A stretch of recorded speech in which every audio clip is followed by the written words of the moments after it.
going to have to speak with you. What's up?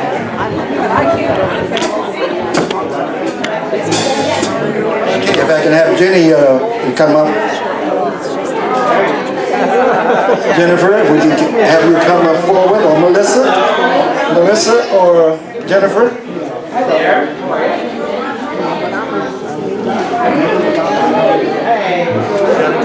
Where's yeah, get Melissa. Virginia?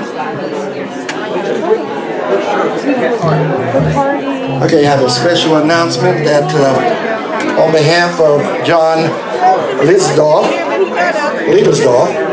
from the Asbury Park Lake House, he's dedicating to this particular Asbury Park African American music project of $100. So we'd like to thank the Lake House for that. Check one. Check one. Check one.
Coast. I gotta get going on the West Coast. Suitcase full of sorrow. Tired of being traveling too slowly in the evening. No use make believing anyone else could make me happy but my little baby. One of these days I'm gonna pack my bags and go way back home where I can see my baby on the East Coast. I got the blues. Got a baby on the East Coast. Get going on the West Coast. Suitcase full of sorrow. I'm tired of paying traveling dues lonely in the evening. No use make believing anyone else could make me happy but my little darling. One of these days I'm gonna pack my bags and go way back home where I can see my baby on the East Coast. I got the blue.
Good evening, everyone. Good evening.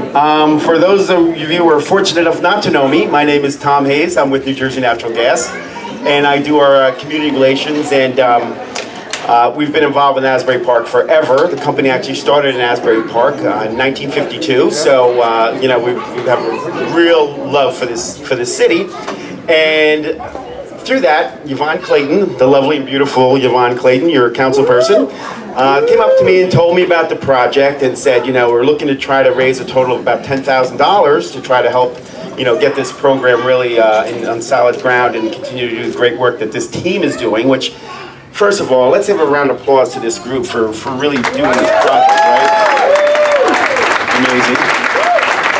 So I went back to our charity folks and I said, listen, can we do something to help out? And sure enough, as the gas company OG tries to do, we try to help out. So I'm happy to announce that tonight we're going to be doing a matching grant of $5,000.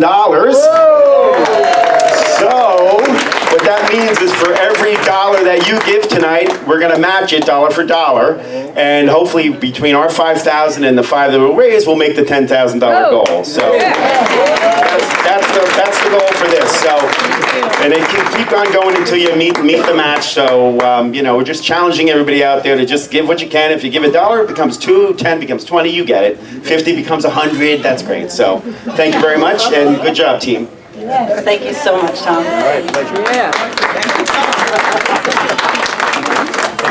Thank you so much. That means so much. Appreciate it.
I just want to introduce all these band members again. Of course, Dorian Perriott on saxophone, Mark Cohn on the keyboard, Jimmy Gibbons on drums back there, Fred King on the trumpet, Desi Norman on the steel drums today, Karen Lee, the amazing woodwind player, thank you so much. As a flutist, that was especially amazing. Thank you. My name is Melissa Keeling, and I'm so honored to be part of the African American Music Project. And thank you all so much for being part of our official launch event today. I joined this project a couple years ago because as a resident of Asbury Park, as a musician, and as a music educator, I saw that this history of Springwood Avenue, the amazing jazz legends right here from our town, the history is slipping through the cracks, and I'm glad that you and us are here together to finally recognize and bring this history to life for us and for the young people of Asbury Park and this county. So what we would quickly like to do is introduce the rest of our team members. So next up, I'd like you to meet Jen Souter, our president. Good evening, everyone. So yes, I'm Jen Souter, and I am so happy to be in this amazing space, surrounded by music imagery and celebrating the history of Springwood Avenue. And the AP Amp, we go by AP Amp because our name's too long. But the AP Amp team, we're working to share these stories across generations and make it central to the story of Asbury Park. Because this city has so much rich history, and we want this history to be central to the story. Absolutely. And the memories and the oral histories and all that we've been working on for a few years, those memories belong to the people that lived that experience. But when those memories are shared, and when you get to hear Cliff Johnson, which many of you know, for example, in his 90s playing the sax, talk about his experience playing at the Turf Club, it's like you were there, it's like you hear the music, it's like you're sitting on Springwood Avenue, and it makes you realize the value of this place. So we have been working to share that, and we have had the experience of working with amazing musicians, some of which are here in this room, like Mr. J.T. Bowen, Dorian, Booker, amazing musicians that we've had the experience to work with. So we're just so happy to have you all here, and the music venues, the musicians, the stories, that's all very unique to Springwood Avenue, but the history shares narratives with African American communities across this country. And so we view ourselves and everyone in this room as advocates for cultural heritage. So we thank you for being here and being a part of it. And I'm going to turn it over to Yvonne. And just so you know how the evening's going, and everyone's welcome to come and go, but we're so happy to see you all. Don't go anywhere. We're going to introduce the rest of the team, show a very short little documentary. It's about 7 minutes, and then we'll get the music going again. So thank you so much.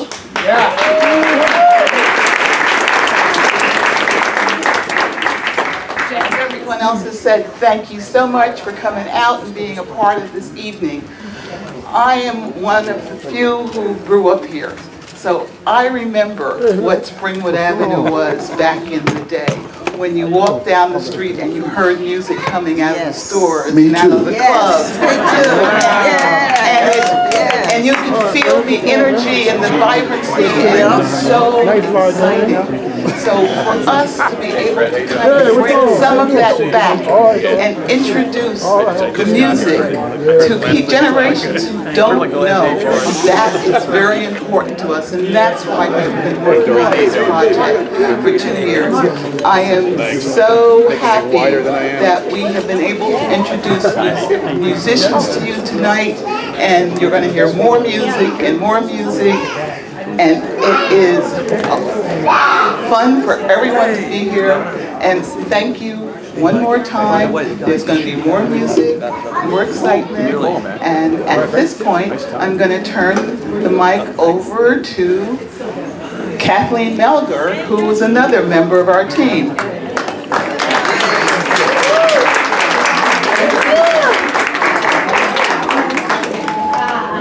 Hello, my name is Kathleen. I'm the Assistant Director of the Asbury Park Library. So I grew up here in Asbury Park as a young girl, and I didn't really hear about the history of the West Side. So when I started working at the library, going through our local history collection, I learned little by little about the history of Springwood Avenue and the music history. And I just thought about growing up in the schools and never hearing about that. So I'm very happy to be a part of this project and to hear all these great stories and to really get that out to the kids today so that they know the history of the community that they live in and that they have people that are still around and that they could talk to listen to what it was like growing up on Springwood Avenue when it was lively and music all over the place. So, you know. Next is Charles Trott.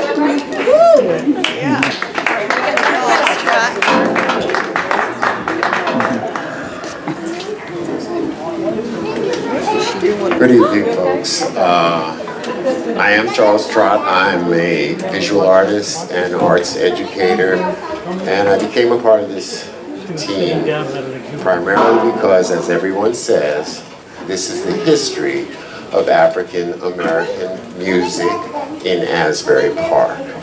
As many of you may know, arguably, the history of people of color in particular, African Americans specifically, is seldom told by us. Amen. That's not the case here. This team has worked together with the public, and we are gathering and continuing to gather the history that hasn't been spoken about that much. It has been spoken about. I can't say it hasn't, but we are expanding on it. So I hope you enjoy the evening, and thank you for coming out. One last thing. I'll be passing around. I have a little question that I'm polling the public for. Some of you have already met me. So if you see me coming around and nudging you and asking you to just read 2 sentences and say yay or nay, then you can get rid of me. Have a good evening.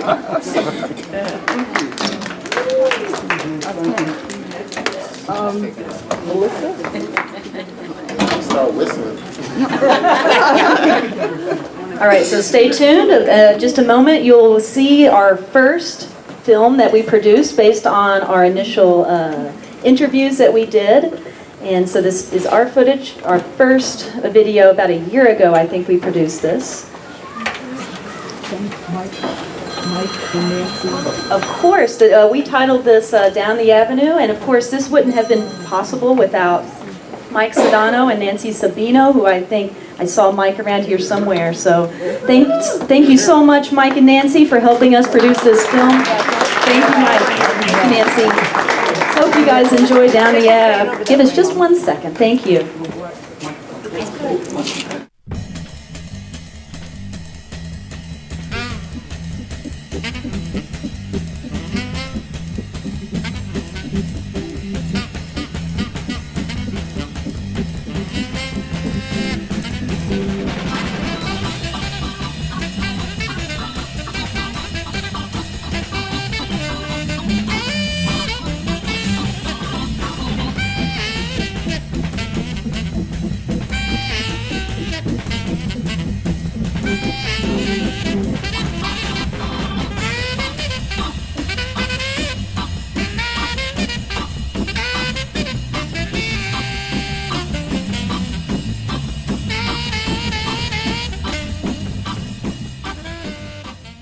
Everything was flourishing. It was a booming town. You know, they used to call it Little Harlem. The West Side was the heart of jazz here in Asbury Park. People were together. They were able to go out on the weekends, bring their wives and their girlfriends, and sit back and listen to some outstanding musicians perform, and to see them and to mingle with each other, both black and white, in the Asbury Park area. Springwood Avenue was just loaded. People were there, by the tons on the weekends. They came from the east side of Asbury Park with their furs, pulling up with their limousines, and there was no racial incidents whatsoever. Everybody just melded together. It was a fun time, and it wasn't racial. They had some of the biggest name people that came there. You had the Big Bills, you had the Turf Club, you had the Orchid. Those were the three main clubs that you could play? The Elks and the Capitol and Cubas, the Redwood, Savoy, and the State Ballroom. The pool room, and there's the Capitol. Yeah, down further on Springwood, we call it the two-door. Spring was in our heart. We loved it. You know what I mean? We actually loved it. You know what I mean? It was just something to have. You know, something to have to treasure, to cherish for that time that we had it, and we didn't have it long. I mean, you could ride down the avenue in the summertime and you hear music from the right, you hear music from the left. I used to live on Atkins Avenue. I could sit on my step and hear music coming from Turf Club and coming from the Elks, who was right behind the Turf Club. And sometimes musicians would come in, and Count Basie's trombone players used to come in and sit in with us, and so it was an exciting time. I would walk out of the Elks, walk around the block to the corner of Avenue A and Springwood Avenue to the Capitol, listen to what the musicians are playing there in the Capitol, walk just a few steps down from the Capitol, walk into the Turf Club and check those guys out, see what they were playing. I thought the Orchid Lounge had the real look. Purple and black. Oh, were you talking about pretty? Oh, that was a pretty club. That was a nice club. I did a lot of playing at the Orchid Lounge, playing with Palmer Jenkins and Dee Holland. I've had a beautiful life. Sometimes it feels like a fairy tale, you know? The riot changed everything, of course. That riot hit, it was the 4th of July weekend in 1970.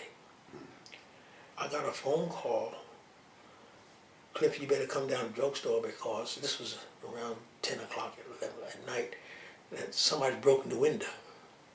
And I saw all these various strange people running up and down the street. I said, what's going on? That started the night of July 3rd. The next morning I went down there, people were in the drugstore, just all over the place, just helping themselves, just taking whatever they want to take. I could feel the change coming, and it resulted in destroying all those venues. And I never could get over the fact that people will burn down where you live. You know, there were people homes that were burnt down, people businesses.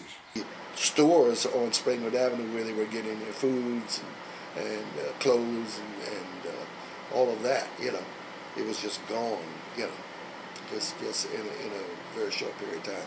People running down the street with shoes, meats on their shoulders and all that stuff.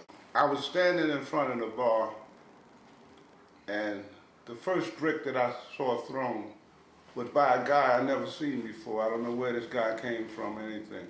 But it was some people riding by, and he picked up the brick and he threw the brick like it was a football and went right into this window and hit this man side of the head. I'll never forget that as long as I live. And I never seen this guy before. The people who came and started this riot, we didn't know them. We had no idea, who they were. And then they start burning the town down, burning Springwood Avenue down. It was a shame that what happened to Springwood happened to Springwood, because we wouldn't have done it. It wasn't us. Springwood Avenue was our life.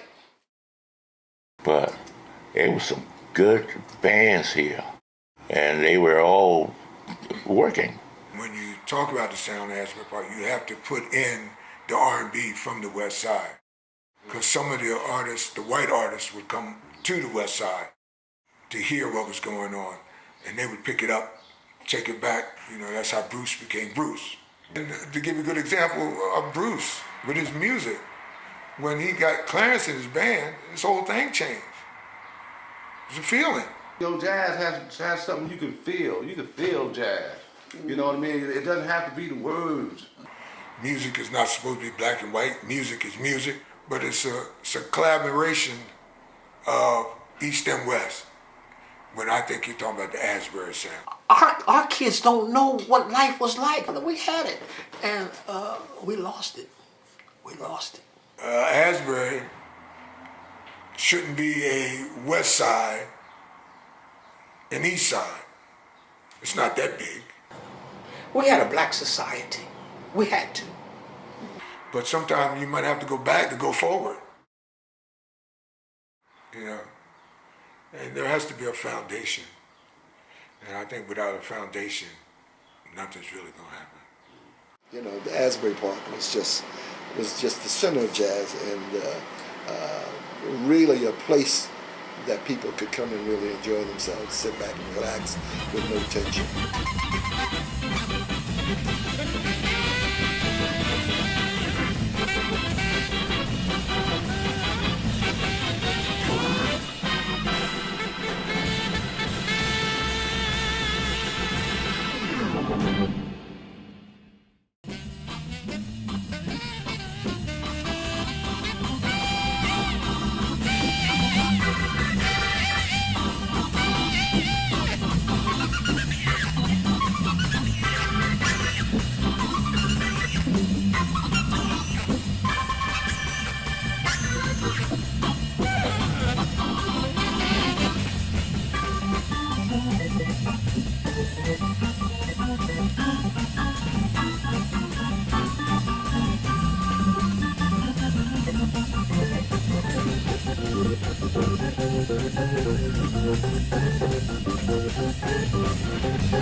Thank you. Like they said in that video, you know, this is just the foundation, and without a foundation, how can we move forward with this? And so thank you for being part of the foundation of our project. Perhaps you saw a woman in the video named Dolores Holland. She was a legendary piano player here on the Jersey Shore during her time. One of the few women, I think, that were performing at that time. We were lucky enough to get to interview her. Unfortunately, she is now living in Texas and is not able to be here with us. But fortunately, we do have the incredible Karen Lee, who will be playing right now a dedication to Dee Holland. So here we go, back to the music. Thank you all very much. Thank you so much. I had the opportunity to play with Dee many times right here in Asbury Park. Our last gig together was New Year's Eve at a restaurant, Plan B. And I met Dee through another legend from Asbury Park, Mr. Danny Walsh, a fantastic saxophonist. So this is my little tribute to Dee from one of her favorite composers, Duke Ellington. This is Prelude to a Kiss. If you hear a song in blue, like a flower calling for the dew, that was my heart serenading you, my prelude to a kiss. If you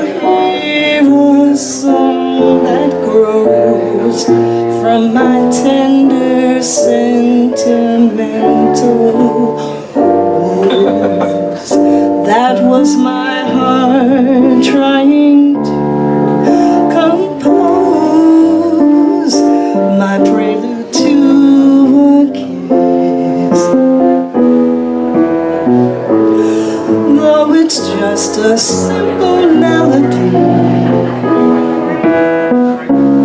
nothing fancy, nothing much. You could turn it to a symphony, a Gersh Schubert tune with a Gershwin touch. How my love song gently cries for the tenderness within your eyes. My love's a prelude that never dies, a prelude to a kiss.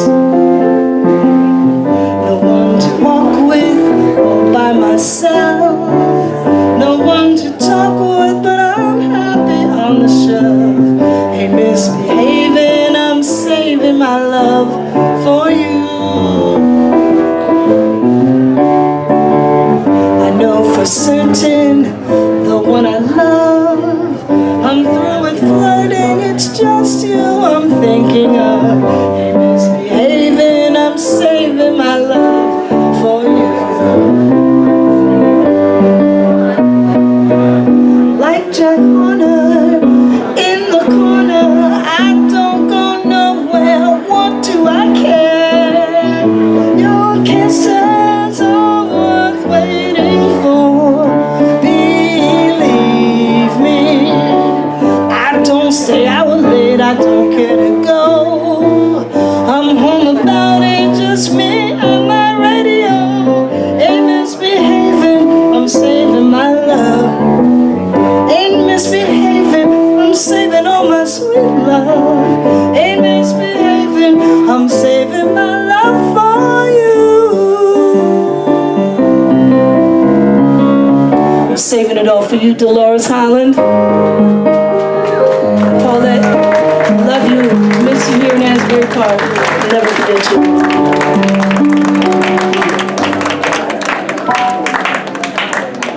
Thank you.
is Denny Rogers on guitar, and his son Mason Rogers on bass. I'm Bill Carter, thank you very much. I tell me it's the first day of summer, so let's do that.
Asbury and Harriot and friends, both of whom came here to generously donating their time to play for us. So thank you guys, and we got to thank Tom Ruff on the sound. Thank you so much, Tom. Made all this possible. Thank you, Tom. Give him a hand, Tom. Yes. Thank you, Tom. Thanks, guys. And to close this out, I'm going to pass this over to Councilwoman Yvonne Clayton. Okay, thank you so much. I hope you enjoyed this evening and get ready for more to come. But first, I just want to say thank you to all of the musicians who came out, who performed, who donated their services, and that is an extraordinary thing because musicians should get paid for their work. And we have to say thank you to Danny Clinch and Tina, wherever she is, for permitting us to use this wonderful space and for being so gracious and so helpful. Thank you, thank you, thank you. And there's so many wonderful things going on, and we want you to stay in touch. We are Asbury APM. We are at 5013C. We're looking for donations, not only monetary donations, but if you have memories of this period of time, share them with us. If you have pictures, mementos, share them with us because we will give them back to you. We just want to be able to download them and put them on our platform, which we're going to be able to share. And I want to also thank Councilwoman Eileen Chapman, because of her, we are able to keep all of our information, our oral history, in the Bruce Springsteen archives at Monmouth University. So, this has been a great day for us. And oh, how can I forget? I've got to thank Tom Hayes and New Jersey Natural Gas for their very generous donation of $5,000.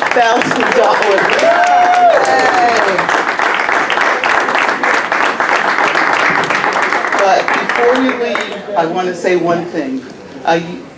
Almost 2 years ago, we started this journey, and it was just going to be a very small project. It had an end date, and that was going to be it.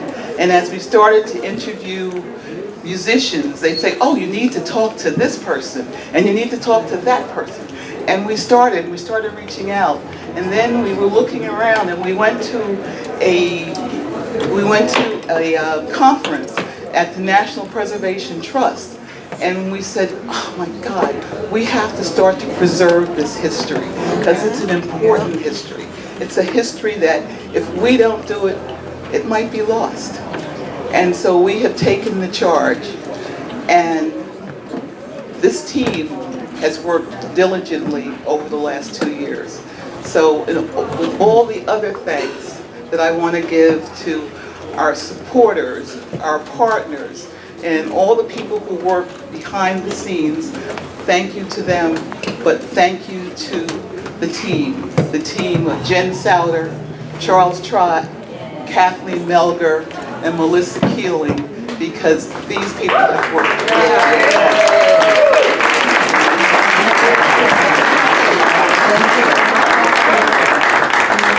Yes, stay tuned, because we're also trying to save the Turf Club, which is the last music venue on Springwood Avenue. The building still stands, has not been used for close to 50 years. So this is not something we can do by ourselves. We need help. But thank you all for coming out, and stay tuned. The best is yet to come.